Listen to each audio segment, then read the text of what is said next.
there's also another emphasis, and is the reality of God's sovereign rule. There's that word again, that sovereign rule over our lives and in the world at large. Now, all believers believe that God is sovereign, that he rules. But when the Reformed tradition says he's sovereign, we believe that God is a king who not only has authority, but exerts his authority over everything. So a great text for this is in the Psalms. We've seen them all throughout, but our God is in the heavens. He does all that he pleases. So you see the parallel, right? The fact that God is in the heavens, the inference from that is he does whatever he pleases.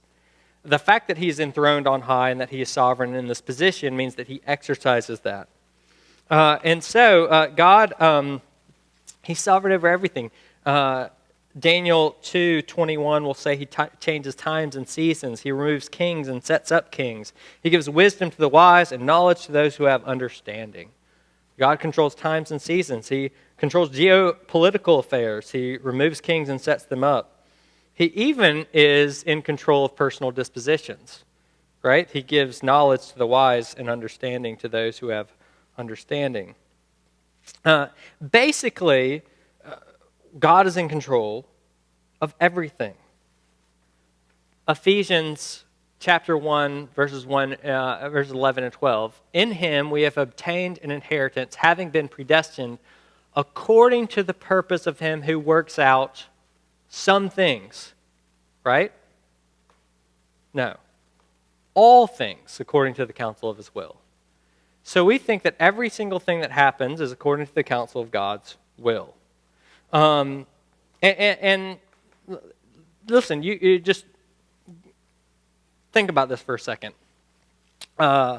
This is not to say that we don't have freedom.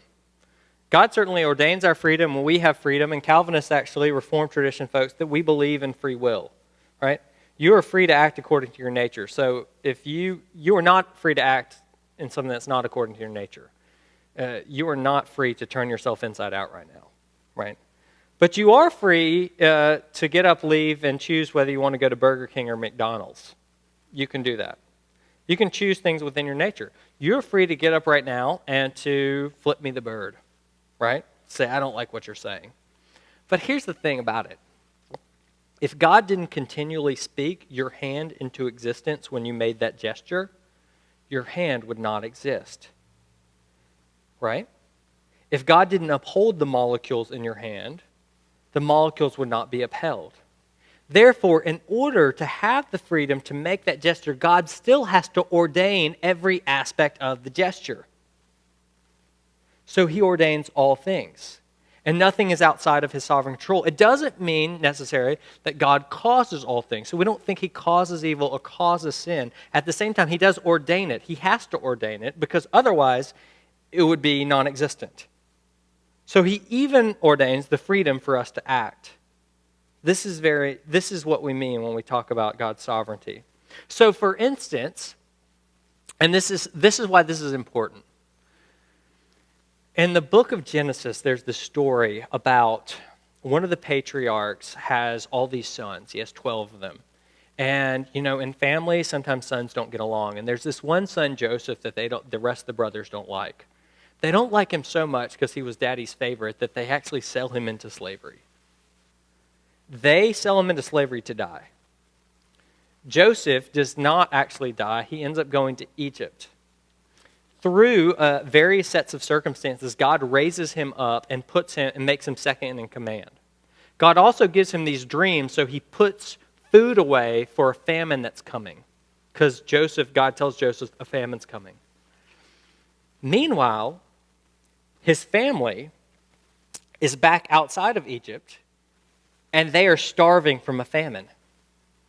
They come to Egypt to figure out if they can get resources. And then they see Joseph, and they recognize it's Joseph, and they think he's going to punish them, right, for all that he did. They think he's dead.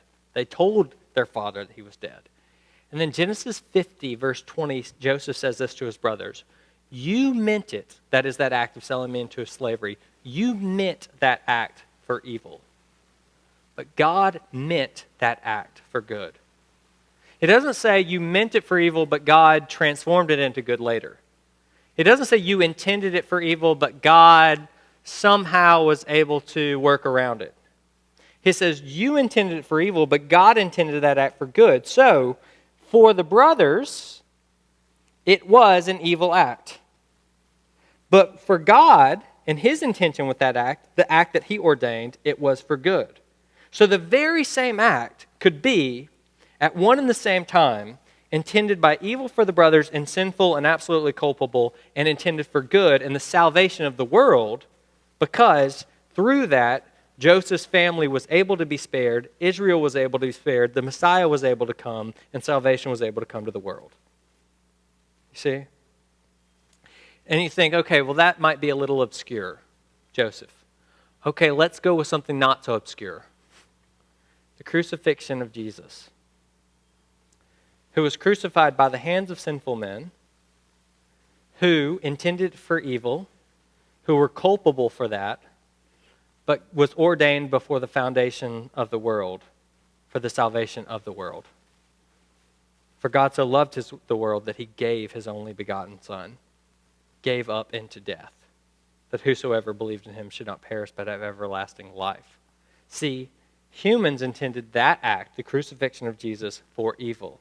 God intended that very same act for good. So this is what we mean, and this actually brings, with all its mystery, a lot of comfort. You've seen those